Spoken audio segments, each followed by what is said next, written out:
વિદ્યુત ભારોનું સતત વિતરણ. આ ટોપિક સમજવા માટે સૌપ્રથમ આપણે જોઈએ અસતત વિતરણ કોને કહેવાય. જો વિદ્યુત ભારો આવી રીતે છૂટા છવાયા એકબીજાથી દૂર દૂર પડ્યા હોય તો એમને અસતત વિતરણ કહેવાય. અને જો આ વિદ્યુત ભારો સળંગ કોઈ રેખા પર પથરાયા હોય કે કોઈ સપાટી પર હોય કે કોઈ ઘનફળમાં હોય તો પછી એને સતત વિતરણ ગણવું પડે. ત્રણ પ્રકાર છે વિદ્યુત ભારોના સતત વિતરણના. એક છે રેખીય વિતરણ. કોઈ રેખા પર વિદ્યુત ભાર સળંગ પથરાયો હોય તો એને વિદ્યુત ભારનું રેખીય વિતરણ કહે છે. એમાં આપણે આ એક રાશિ વ્યાખ્યાયિત કરીશું, વિદ્યુત ભારની રેખીય ઘનતા. વિદ્યુત ભારની રેખીય ઘનતા એટલે કુલ વિદ્યુત ભારને એની લંબાઈ વડે ભાગી નાખીએ, એ જે રેખા પર પથરાયેલો છે એની લંબાઈ વડે ભાગી નાખીએ તો મળતી રાશિને કહેવાય એકમ લંબાઈ દીઠ વિદ્યુત ભાર. અને એને જ આપણે કહીએ છીએ વિદ્યુત ભારની રેખીય ઘનતા, જેનો એકમ હશે કુલમ પ્રતિ મીટર. વિદ્યુત ભારનો એકમ કુલમ અને છેદમાં લંબાઈ એટલે મીટર, કુલંબ પ્રતિ મીટર. એ જ પ્રમાણે જો વિદ્યુત ભાર કોઈ ક્ષેત્રફળ પર પથરાયેલો હોય, કોઈ પૃષ્ઠ પર પથરાયેલો હોય, ધારો કે આવી એક સપાટી છે એના પર વિદ્યુત ભાર સતત પથરાયેલો છે સપાટી પર, તો એને વિદ્યુત ભારનું પૃષ્ઠ વિતરણ કહેવાય. અને એમાં આપણે જે રાશિ વ્યાખ્યાયિત કરીશું ભૌતિક રાશિ એ છે વિદ્યુત ભારની પૃષ્ઠ ઘનતા. રેખીય વિતરણ માટે વિદ્યુત ભારની રેખીય ઘનતા અને પૃષ્ઠ વિતરણ માટે વિદ્યુત ભારની પૃષ્ઠ ઘનતા નામની રાશિ વ્યાખ્યાયિત કરીશું. પૃષ્ઠ ઘનતા એટલે શું? તો વિદ્યુત ભારને એ જે ક્ષેત્રફળ પર પથરાયેલો છે એ ક્ષેત્રફળ વડે ભાગી નાખીએ તો આપણને મળે એકમ ક્ષેત્રફળ દીઠ વિદ્યુત ભાર, જેને કહેવાય છે વિદ્યુત ભારની પૃષ્ઠ ઘનતા, અને એનો એકમ કુલંબ પ્રતિ મીટર સ્ક્વેર મળે.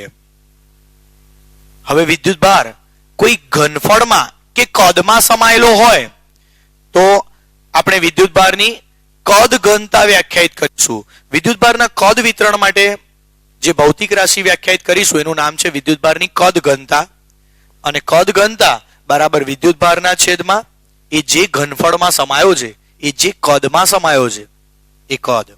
વિદ્યુત ભાર છેદમાં કદ એટલે એનો એકમ કુલંબ પ્રતિ મીટર ક્યુબ થાય. તો વિદ્યુત ભારનું રેખીય વિતરણ, પૃષ્ઠ વિતરણ અને કદ વિતરણ, આમ ત્રણ પ્રકારના સતત વિતરણ હોઈ શકે.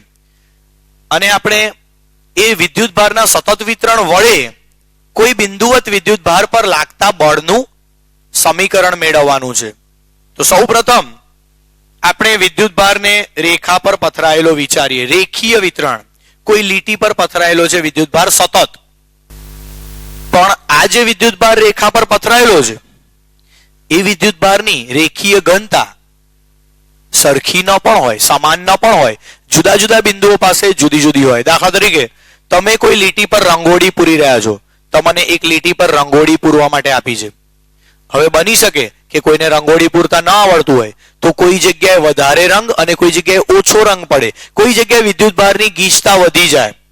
અહીં રંગને બદલે આપણે વિદ્યુત ભાર લઈશું. અને કોઈ જગ્યાએ ઓછો હોય, કોઈ જગ્યાએ પાછો વધી જાય, કોઈ જગ્યાએ ઓછો હોય. એટલે કહેવાનો મતલબ કે વિદ્યુત ભારનું વિતરણ દરેક બિંદુ પાસે એક સમાન ગીચતા વાળું હોય એવું જરૂરી નથી. એટલે આપણે જુદા જુદા બિંદુઓ પાસે વિદ્યુત ભારની જુદી જુદી રેખીય ઘનતા વ્યાખ્યાયિત કરવી પડે. અને એની આ સંજ્ઞા છે lambda at the point R dash. At the point R dash લખવાથી આપણે ક્લિયર કરી રહ્યા છે કે ચોક્કસ કોઈ સ્થાન સદિશ ધરાવતા બિંદુ પાસેની આ રેખીય ઘનતા છે. દાખલા તરીકે અહીં આપણે આ રેખાને જુદા જુદા સૂક્ષ્મ ખંડોમાં વિભાજિત કરીએ, એમાંનો આ કોઈ એક જે ખંડ છે જેની લંબાઈ છે dl ડેશ સદિશ, એ ખંડ પર જે વિદ્યુત ભારની રેખીય ઘનતા હશે એ છે lambda at the point R dash. કારણ કે આપણે એ ખંડનો સ્થાન સદિશ આર ડેશ લીધો છે. તો પ્રોપર એ ખંડ માટે આ રેખીય ઘનતા છે લેમ્બડા એટ ધ પોઈન્ટ સદિશ આર ડેશ. આનો મતલબ એવો થાય છે કે સદિશ આર ડેશ સ્થાન સદિશ ધરાવતા બિંદુ પાસે વિદ્યુત ભારની રેખીય ઘનતા. જુદા જુદા બિંદુ પાસે જુદી જુદી રેખીય ઘનતા હોવાથી આપણે એવું લખવું પડશે lambda at the point R dash. હવે આપણે જોઈએ સૌપ્રથમ કે આ જે આપણે ખંડ ધાર્યો છે સદિશ dl ડેશ એટલા ખંડ પર કેટલો વિદ્યુતભાર હોય? જો આપણે લંબાઈ 1 એકમ લઈએ તો એકમ લંબાઈ દીઠ વિદ્યુતભારને આપણે કહીએ છીએ lambda at the point r dash. તો પછી આ જે લંબાઈ છે સદિશ dl ડેશ નું મૂલ્ય માનાંક આટલી લંબાઈમાં કેટલો વિદ્યુતભાર હોય? સ્વાભાવિક રીતે બંનેના ગુણાકાર જેટલો લેમ્બડા અને dl. Lambda at the point r dash અને મોલ dl ડેશ નો ગુણાકાર કરવાથી આપણને મળી જાય આ નાના ખંડ પર રહેલો વિદ્યુતભાર. તો આ નાના ખંડ પર રહેલો વિદ્યુતભાર બરાબર lambda at the point r dash ગુણ્યા મોલ dl ડેશ. આ જે વિદ્યુતભાર છે એ સૂક્ષ્મ વિદ્યુતભાર વડે કોઈ બીજા વિદ્યુતભાર q પર કેટલું બળ લાગે એ જો આપણે સદિશ સ્વરૂપે લખવું હોય તો લખી શકાય. બંનેના સ્થાન સદિશ આપણને ખબર છે. P બિંદુ પાસે એક વિદ્યુતભાર q છે જેનો સ્થાન સદિશ r છે અને આપણે જે ખંડ વિચાર્યો એનો સ્થાન સદિશ r ડેશ છે. તો q પર પેલા dq વડે એટલે કે ખંડ પર રહેલા વિદ્યુતભાર વડે લાગતું બળ આપણે આ સૂત્રની મદદથી રજૂ કરી શકીએ. સદિશ df બરાબર k q into dq. આ નિયમ કુલમનો નિયમ છે k q1 into q2 એ પ્રમાણે q into dq. સદિશ સ્વરૂપે લખીએ છીએ એટલે r minus r ડેશ સદિશ r આગળ આવશે. જે બિંદુ પર બળ લાગે છે એનો સ્થાન સદિશ આગળ આવે અને જેના વડે બળ લાગે છે એનો સ્થાન સદિશ પાછળ આવે. તો q પર dq વડે બળ લાગે છે એટલે આપણે સમીકરણમાં લખીશું સદિશ r minus r ડેશ અને છેદમાં સદિશ r minus r ડેશ ના માનાંકનો q. આ રીતે લખી શકાય આ ખંડ વડે q પર એટલે કે p બિંદુ પર રહેલો જે વિદ્યુતભાર છે એના પર લાગતું બળ સદિશ સ્વરૂપે. પણ આપણે આ સતત જે રેખીય વિતરણ છે એના વડે q પર લાગતું બળ ગણવું હોય કુલ બળ તો સરવાળો સંકલનની રીતે કરવો પડે કારણ કે વિદ્યુતભાર સતત પથરાયેલો છે. તો આવા દરેક સૂક્ષ્મ ખંડો વડે q પર લાગતું બળ સ્વતંત્ર રીતે શોધીને પછી એમનો સરવાળો કરવો પડે. સંપાતપણાનો સિદ્ધાંત અહીં સંકલનની રીતે આપણે લખવો પડે. તો બંને બાજુ સંકલન લેતા આપણને મળે સદિશ f. સદિશ f એટલે સમગ્ર રેખીય વિતરણ વડે q પર લાગતું બળ. એમાં k અને q અચળ હોવાથી સંકલનમાંથી બહાર આવે. ઇન્ટિગ્રેશન dq સદિશ r માઇનસ સદિશ r ડેશ છેદમાં mod r minus r dash whole cube. પણ dq ની કિંમત આપણે શોધી રાખી છે. dq એટલે ખંડ પરનો વિદ્યુતભાર અને એ આ બંનેના ગુણાકાર જેટલો હોય lambda at the point r dash ગુણ્યા મોડ dl ડેશ. તો dq ની કિંમત મૂકતા lambda at the point r dash into mod dl dash. આ કિંમત મૂકીને જો આપણે સમીકરણ લખીએ તો આપણને મળે સમગ્ર રેખીય વિતરણ વડે કોઈ બિંદુવત વિદ્યુતભાર q પર લાગતું બળ. આ જે બળનું સૂત્ર છે એ સમગ્ર રેખીય વિતરણ વડે સદિશ r સ્થાન સદિશ ધરાવતા કોઈ બિંદુ પર મૂકેલા વિદ્યુતભાર q પર લાગતું બળ છે. એમાંથી જો q ને છેદમાં લઈ જઈએ f by q તો આપણને p બિંદુ પાસેની વિદ્યુત ક્ષેત્રની તીવ્રતા મળી જાય. આ q ને સામે છેદમાં લઈએ તો એકમ ધન વિદ્યુતભાર દીઠ લાગતું બળ મળે અને એ k integration lambda at the point r dash into mod dl dash સદિશ r માઇનસ r ડેશ છેદમાં mod r minus r dash whole cube જેટલું હોય. આ છે વિદ્યુત ક્ષેત્ર. સમગ્ર રેખીય વિતરણ વડે p બિંદુ પાસે વિદ્યુત ક્ષેત્રની તીવ્રતા સદિશ સ્વરૂપે આટલી મળે.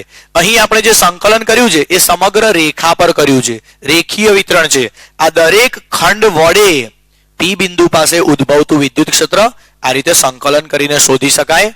સંપાતપણાનો સિદ્ધાંત અહીં પણ લાગે છે પણ અહીં સતત વિદ્યુતભાર હોવાથી એ જે સરવાળો છે એ સંકલનમાં પરિણમે છે. તો આ પ્રમાણે આપણે રેખીય વિતરણ વાળી થિયરી સમજી શકીએ.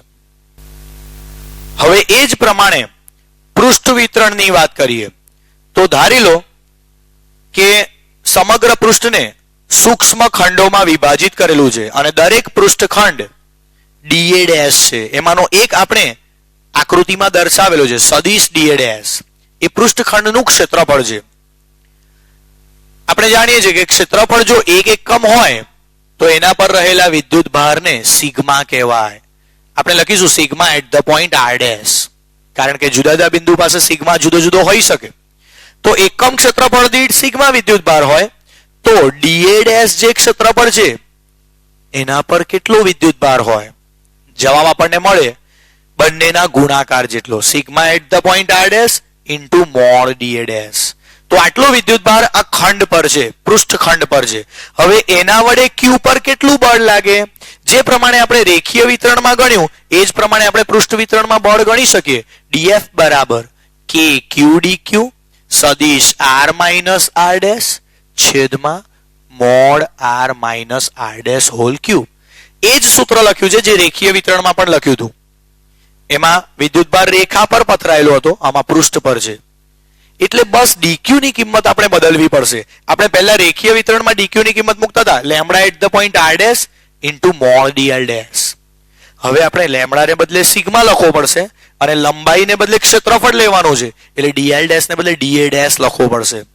એટલો ચેન્જ કરીએ તો આપણને મળી જાય જવાબ પૃષ્ઠખંડ વડે લાગતું બળ.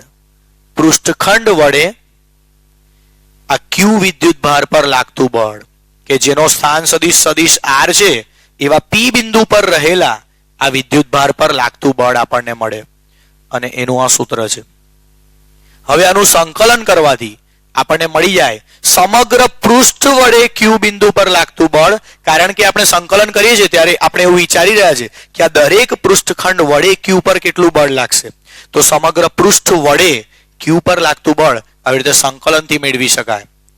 ઇન્ટિગ્રેશન ડીએફ એટલે સદિશ એફ થાય અને કે ક્યુ અચળ હોવાથી સંકલનમાંથી બહાર આવે એટલે આપણે આને આ રીતે લખી શકીએ કે Q integration sigma at the point R dash mod DA dash સદિશ આર માઇનસ આર ડેશ છેદમાં આર માઇનસ આર ડેશ ના માનાંકનો ક્યુ. આ સમીકરણને રેખીય વિતરણ વાળા સમીકરણ સાથે સરખાવો તો બસ ખાલી આટલો જ ફરક છે. લેમ્બડા ને બદલે સિગ્મા છે અને એલ ને બદલે એ ક્ષેત્રફળ છે. સૂક્ષ્મ ખંડ અહીં પૃષ્ઠખંડ તરીકે લીધો છે. પેલામાં રેખાખંડ હતો નાનો, આમાં પૃષ્ઠખંડ છે. અને આમાં પણ આપણે ક્યુ ને છેદમાં લઈ આવી એફ બાય ક્યુ તો મળી જાય વિદ્યુત ક્ષેત્ર. સમગ્ર પૃષ્ઠ વડે પૃષ્ઠ પરના એ બધા જ વિદ્યુત ભાર વડે ક્યુ બિંદુ પાસે ઉદ્ભવતું પરિણામી વિદ્યુત ક્ષેત્ર. અહીં સંકલન આપણે સમગ્ર પૃષ્ઠ પર કર્યું છે એટલે આને પૃષ્ઠ સંકલન કહેવું પડે. તો આ છે પૃષ્ઠ પર પથરાયેલા સતત વિદ્યુત ભાર વડે ક્યુ પર લાગતું વિદ્યુત બળ અને વિદ્યુત ક્ષેત્ર. તો હવે આપણે જોઈએ વિદ્યુત ભાર સમગ્ર કદ પર કે કદમાં પથરાયેલો હોય ત્યારે એના વડે કોઈ બિંદુ પર કેટલું બળ લાગે કે કેટલું વિદ્યુત ક્ષેત્ર હોય એ સમજવાનો ટ્રાય કરીએ. એના માટે આપણે આ સમગ્ર કદને ઝીણા ઝીણા સૂક્ષ્મ ટુકડાઓમાં વિભાજેલો કલ્પીશું અને એ દરેક ટુકડા 3D માં કદ ધરાવતા હશે. આપણે એવો એક ટુકડો અહીંયા વિચાર્યો છે જેનું કદ છે ડીવી ડેશ અને આ જે ટુકડો છે એના પર રહેલો વિદ્યુત ભાર કઈ રીતે શોધી શકાય? તો સિમ્પલ, એકમ કદમાં રહેલો વિદ્યુત ભાર એને આપણે કહીએ છીએ રો. રો એટલે કદ ઘનતા. એકમ કદમાં વિદ્યુત ભાર rho at the point R dash તો ડીવી ડેશ માં કેટલો વિદ્યુત ભાર? આ જે નાનો ખંડ લીધો છે ડીવી ડેશ એમાં વિદ્યુત ભાર કેટલો હોય? જવાબ મળે બંનેના ગુણાકાર જેટલો. Rho at the point R dash into D V dash. પણ કદ અદિશ રાશિ છે એને આ રીતે માથે સદિશની નિશાની કરીને માનાંક લગાવવું નહીં. તમે જોઈ શકો છો લંબાઈને અને ક્ષેત્રફળને આપણે સદિશ કરીને માનાંક લગાવ્યું છે પણ કદ અદિશ રાશિ છે એમાં એવું કરવાની જરૂર નથી. એમાં માત્ર ડીવી ડેશ જ લખાય. તો એકમ કદમાં વિદ્યુત ભાર રો જેટલો હોય તો ડીવી ડેશ માં કેટલો? એનો મતલબ કે આ જે નાનો સૂક્ષ્મ ખંડ આપણે વિચાર્યો છે એના પર આટલો વિદ્યુત ભાર રહેલો હોય rho at the point R dash into D V dash. અને એ વિદ્યુત ભાર પેલા સ્મોલ ક્યુ ને બળ લગાવે. એ બળ કુલમના નિયમ મુજબ સદિશ સ્વરૂપે આ રીતે ગણી શકાય કે ક્યુ ડી ક્યુ સદિશ આર માઇનસ આર ડેશ છેદમાં mod R minus R dash નો ક્યુ. ત્રણેય થિયરીમાં ફરક એ છે કે આપણે ડીક્યુ ની કિંમત જુદી જુદી મૂકવી પડે છે. પહેલી થિયરીમાં આપણે લેમડા અને મોડ ડીએલ ડેશ મૂક્યો તો ગુણાકાર. હવે ડીક્યુ ની કિંમત સિગ્મા ઇન્ટુ ડીએ ડેશ મૂકી બીજી થિયરીમાં, અને આમાં રો ઇન્ટુ ડીવી ડેશ આ કિંમત મૂકવી પડે. તો કે ક્યુ ડીક્યુ ની કિંમત મૂકીશું rho at the point R dash into D V dash સદિશ આર માઇનસ આર ડેશ છેદમાં mod R minus R dash whole cube. તો આટલું બળ લાગે આ કદ ખંડ વડે પેલા પી બિંદુ પર રહેલા વિદ્યુત ભાર પર, અને આનું સંકલન કરીએ તો આપણને મળે કુલ બળ. સમગ્ર કદમાં પથરાયેલા વિદ્યુત ભાર વડે ક્યુ પર લાગતું કુલ બળ, અને આમાં ક્યુ ને છેદમાં લઈ જઈએ તો ફરીવાર મળી જાય પી બિંદુ પાસેનું વિદ્યુત ક્ષેત્ર સમગ્ર કદ વડે, કદ પર પથરાયેલા સમગ્ર વિદ્યુત ભાર વડે પી બિંદુ પર ઉદ્ભવતું કુલ વિદ્યુત ક્ષેત્ર.